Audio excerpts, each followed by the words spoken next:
Bismillahirrahmanirrahim. Assalamualaikum warahmatullahi wabarakatuh. Alhamdulillahirabbil alamin wa bihi nasta'inu ala umurid dunya waddin. Wassalatu wassalamu ala habibina wa qudwatina Muhammadin wa ala alihi wa sahbihi wa man sara ala nahjihi ila yaumiddin wa ba'd. Bapak-bapak, ibu-ibu, jamaah subuh yang dimuliakan oleh Allah Subhanahu wa taala. Alhamdulillah atas segala nikmat dari Allah Subhanahu wa taala yang Allah limpahkan kepada kita sehingga kita bisa terus istiqomah di jalan ibadah ini, yang insya Allah kita ingin mewujudkan apa yang Allah Subhanahu wa taala sebutkan di dalam Al-Qur'an, wa'bud rabbaka hatta ya'tiyakal yaqin. Wa'bud, sembahlah, rabbaka, Tuhanmu, Rabbmu, hatta sampai ya'tiyaka, mendatangimu, al-yaqin. Al-yaqin di sini kata para ulama tafsir adalah al-maut, kematian, al-ajal. Jadi wa'bud rabbaka hatta ya'tiyakal yaqin, inilah yang kita pegangi sebagaimana firman Allah, wala tamutunna illa wa antum muslimun, dan janganlah kalian wafat kecuali kalian dalam keadaan muslimun, berserah diri, tunduk, pasrah kepada Allah Subhanahu wa taala. Jamaah yang dimuliakan oleh Allah Subhanahu wa taala, Allah Subhanahu wa taala menjadikan syariat ini, apapun itu dari bagian syariat yang Allah Subhanahu wa taala turunkan kepada kita, pasti membawa maslahat.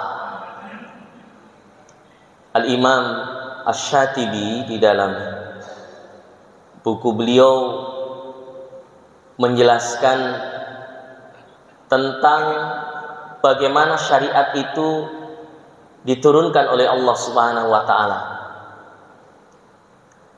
Pertama, bahwa tidak ada syariat ini yang membawa kepada kesulitan. Syariat ini datang untuk memberikan kemaslahatan, kebaikan bagi umat manusia.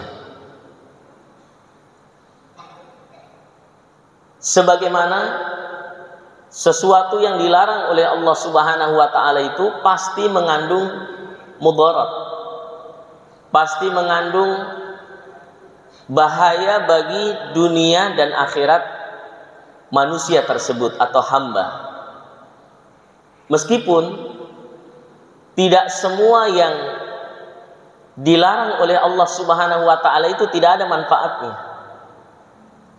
Terkadang ada manfaatnya tapi mudaratnya lebih banyak, mudaratnya lebih besar.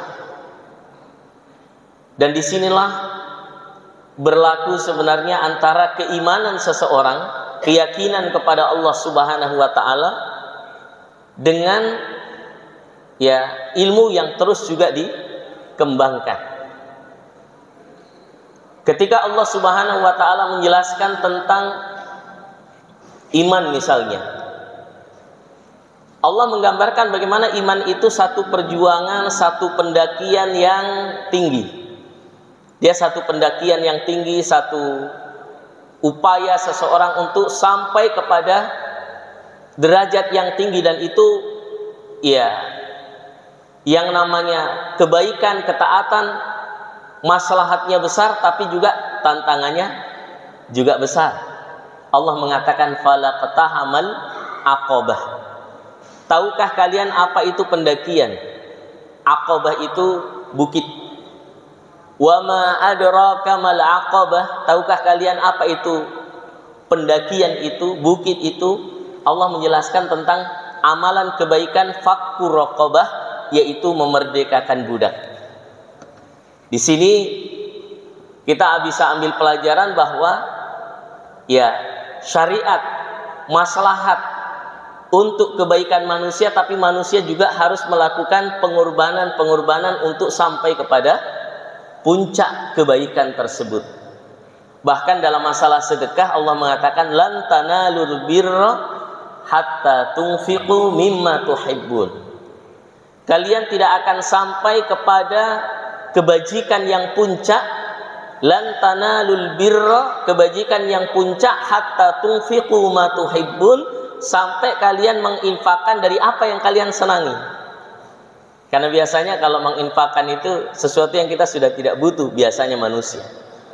Tapi kalau seseorang sampai pada derajat yang lebih tinggi lagi, dia bisa menginfakkan harta yang dia cintai, maka dia sampai kepada puncak daripada kebajikan tersebut.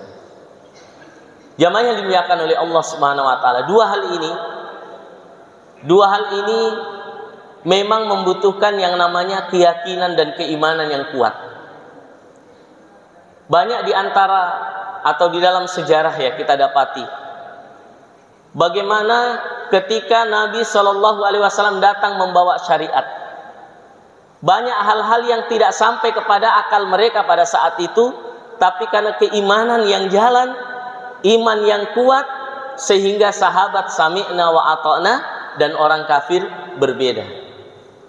Ketika ada larangan khomer misalnya, ada larangan khomer, meskipun bertahap larangan khomer, kaum muslimin itu begitu dengar ayat langsung mereka berhenti. Bahkan disebutkan dalam riwayat masih ada di antara sahabat itu yang gelasnya penuh dengan khamr, sudah mau diminum, lalu turun ayat innamal khamru wal maisir wal ansab wal azlam dan seterusnya, maka sahabat langsung membuang, bahkan memecahkan gelas-gelas mereka, botol-botol mereka, karena keimanan kepada Allah dan keyakinan kepada Allah Subhanahu wa taala. Begitu juga sahabat. Ada di antara sahabat wanita ketika turun ayat hijab.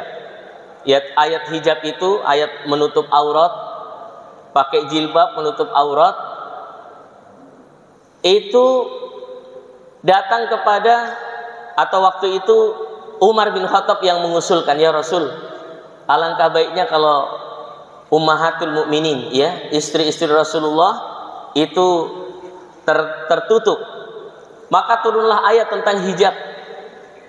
Begitu turun ayat tentang hijab, langsung di antara sahabat-sahabat wanita itu mereka langsung pulang, lari ke rumahnya mencari semua kain yang mereka dapatkan. Jadi ada yang dapat kain gorden, dia pasang, dia dapat kain, pokoknya kain apa saja yang mereka dapatkan kemudian mereka pakai. Kenapa? Karena keyakinan yang kuat, keimanan yang kuat terhadap syariat yang datang dari Nabi Sallallahu Alaihi Wasallam. Makanya 13 tahun Nabi di Mekah yang dikuatkan, ya, mungkin bisa sebentar dibagi, kayak agak mengganggu konsentrasi. Iya, nanti terakhir bisa. Ya, sebentar insya Allah. Kita fokus dulu pada pengajian, insya Allah. Baik. Jadi, jamaah sekalian dimuliakan oleh Allah, ada hal-hal di dalam syariat ini, yang memang keimanan yang berjalan. Saya akan sebutkan beberapa contoh ini, baik dalam sejarah maupun realitas yang saya temui di lapangan. Pertama, contoh dalam sejarah, itu kisah yang fenomenal, dan saya akan kaitkan juga dengan kondisi saat ini, yaitu kisah Isra dan Mi'rajnya Nabi Sallallahu Alaihi Wasallam. Bagaimana kisah tersebut membuat kaget orang-orang Quraisy pada saat itu, sampai Allah turunkan satu ayat sendiri. Ya, Subhanalladzi asra bi'abdihi laylan minal masjidil harami ilal masjidil aqsa alladzi barakna hawlah linuriyahu min ayatina innahu huwas sami'ul basir. Maha suci Allah yang memperjalankan hambanya minal masjidil haram ilal masjidil aqsa. Dari masjid, maha suci Allah yang memperjalankan hambanya dari masjid al-haram ke masjid al-aqsa. Subhanallah. Di sini pelajaran pertama bahwa masjid al-aqsa itu punya ikatan yang kuat dengan masjid al-haram. Jadi Bapak Ibu jangan lepas di hati bahwa masjid al-aqsa adalah kiblat pertama kaum muslimin. Sampai sekarang masih dirongrong. Saya dengan dari masyarakat, kita ada program itu khusus Masjidil Aqsa, memberangkatkan masyarakat untuk sholat di Masjid Al-Aqsa. Itu pakai bus, memang agak mahal biayanya, tapi kata mitra kita di sana, kalau tidak ada yang sholat terus bolak-balik mundar-mandir ke Masjid Al-Aqsa, Al-Aqsa kurang yang menjaga. Karena mereka yang menjaga Masjid Al-Aqsa tiap hari pulang balik, paling tidak di 3 waktu, subuh, duhur, maghrib sekalian isya, pulang balik untuk sholat di Masjid Al-Aqsa. Mudah-mudahan kita semua bisa sholat di sana, Pak, insya Allah. Ya, tidak ada rasa takut, tidak ada rasa kekhawatiran, dan kita bisa sholat tenang seperti tenangnya di Masjid Al-Haram atau di Masjid Nabawi dan masjid kita ini. Jadi kalau kita baca ayat ini mengingatkan kita, termasuk perjuangan saudara-saudara kita di Gaza. Ya, insya Allah saya tanggal 20 ini akan ke Mesir bersama lembaga zakat Ormas NU Muhammadiyah, Dewan Dakwah, Hidayatullah dan lainnya. Kita akan menyalurkan bantuan via Mesir, insya Allah. Ya, selama ini berjalan bantuan dari bapak-bapak sekalian, jamaah Baruga juga untuk Palestina. Maka insya Allah tanggal 20 kita akan mantapkan lagi untuk saudara-saudara kita di Gaza, insya Allah. Jamaah sekalian, dari Masjid Al-Haram ke Masjidil Aqsa naik apa? Naik kendaraan buraq. Buraq itu sebenarnya bahasa Arab al-barqu. Al-barqu itu artinya kilat, seperti kilat, kencangnya. Jadi kalau yang dimunculkan di gambar-gambar itu gambar buraq, wah ya perempuan kemudian rambutnya panjang seperti kuda, nah itu semua khayalan. Tidak ada yang tahu bagaimana jenis kendaraannya, tapi disebutkan dalam riwayat bahwa Nabi menaiki kendaraan yang sangat kencang seperti kilat itu. Dan ketika sampai di Masjidil Aqsa, beliau tambatkan kudanya. Beliau tambatkan kendaraannya. Kendaraannya kemudian Rasulullah sholat memimpin para nabi. Mukjizat yang luar biasa. Orang-orang kafir, apa yang terjadi? Tidak mungkin dari Masjid Al-Haram ke Masjid Al-Aqsa. Tidak mungkin, tapi iman yang jalan. Banyak kejadian jamaah sekalian. Di antaranya adalah Isra dan Mi'raj ini peristiwa yang menjadi tolak ukur keimanan. Kapan orang beriman betul, kapan orang tidak beriman. Maka Nabi naik ke langit ke Sidratul Muntaha, ketemu para nabi. Apa perintah yang diwajibkan? Sholat. Yang awalnya 50 kali menjadi 5 kali. Bapak-bapak, coba saya tanya, kalau kita wajib sholat 50 kali sehari gimana kira-kira? Berat tidak? Berat? Karena setiap setengah jam harus sholat wajib. Kalau sholat sunnah jumlahnya tidak terbilang, silahkan kapan saja dan berapa saja. Jadi bapak-bapak kalau mau sholat sunnah siang malam mau dua, malam lagi dua, silahkan. Tidak masalah, kapan saja waktunya, selama bukan waktu-waktu yang dilarang, menjelang maghrib, ba'da asar atau menjelang maghrib, atau ketika matahari belum terbit. Sholat 5 waktu, tapi subhanallah, ternyata sholat ini kewajiban yang sebenarnya Allah bisa perintahkan, kamu sholat saja. Muhammad, perintahkan umatmu sholat, tapi tidak. Allah mau perlihatkan, linuriyahu min ayatina, kami akan tunjukkan kebesaran-kebesaran kami. Nabi di antara yang Allah perlihatkan adalah ketemu para nabi dan rasul, mimpin sholat di Masjid Al-Aqsa. Kemudian Nabi melihat surga, melihat neraka.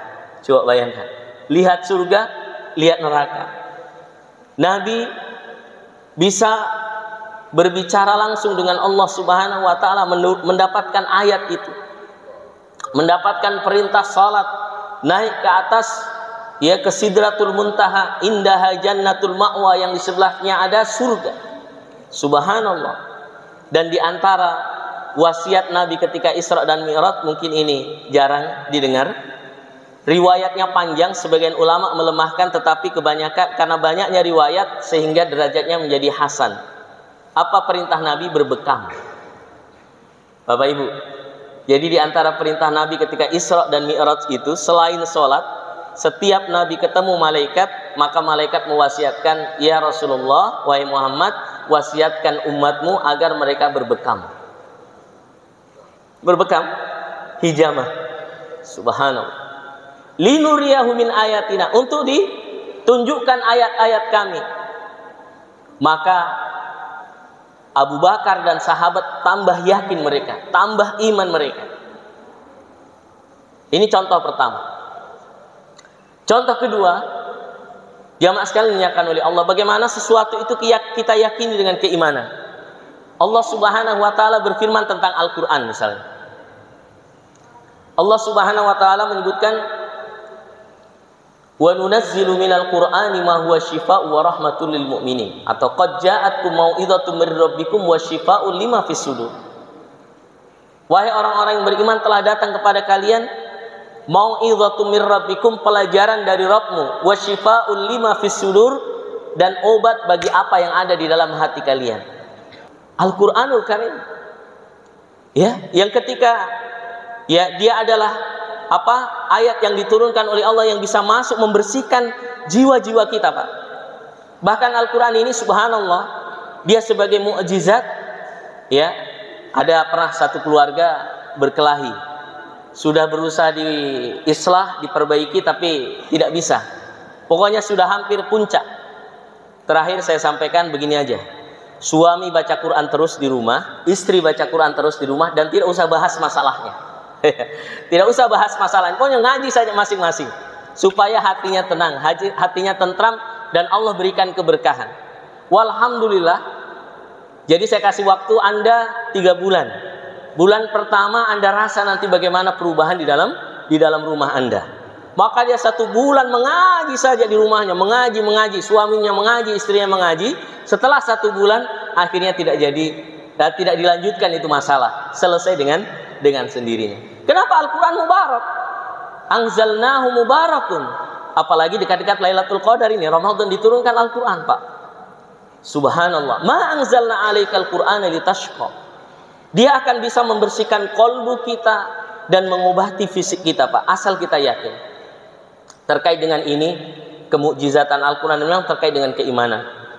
Saya dengan beberapa teman itu punya komunitas memang khusus untuk penanganan masalah kanker, Pak. Ya, penanganan masalah kanker, pengobatan dengan Al-Quran.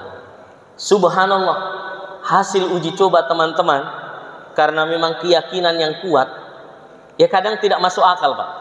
Tidak masuk akal.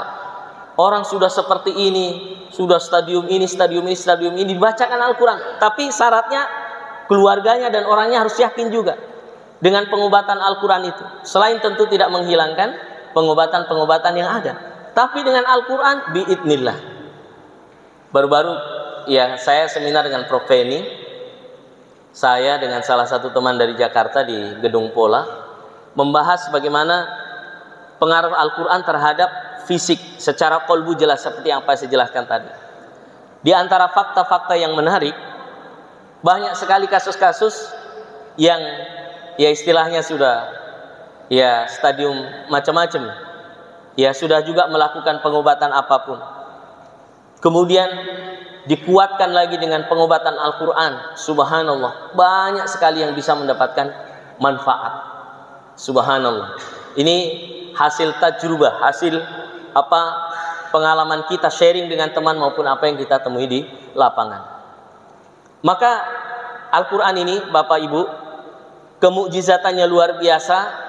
Dia bisa membersihkan kolbu kita. Bahkan kalau ada orang, saya pernah didatangi salah seorang anak muda, Ustaz, saya ini punya dosa Ustaz, punya kesalahan, tapi saya sulit untuk keluar dari kesalahan ini. Sulit sekali Ustaz, pokoknya biar bagaimanapun saya sulit. Saya sudah tobat jatuh lagi. Saya bilang, bersihkan hatimu, baca ayat ini terus, baca ayat Quran. Saya suruh baca Quran terus selama 1 bulan. Saya suruh jaga pandangan, kemudian saya suruh berdoa kepada Allah Subhanahu wa taala. Dengan izin Allah, dia bisa tinggalkan ya dosa yang mengikat dia sepanjang waktu dengan Al-Qur'anul Karim.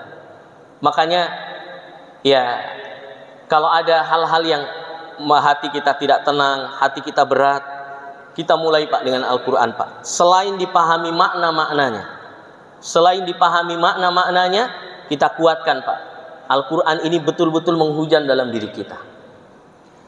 Satu lagi sebelum saya tutup, yang terkait dengan keimanan. Rasulullah SAW menyebutkan bahwasanya nanti di hari kiamat atau ketika manusia mati semuanya hancur kecuali ajbud danab. Ajbud danab ini tulang ekor Pak. Saya pernah ikuti daurah, semacam kajian selama 1 pekan, judulnya itu I'jazul Ilmi.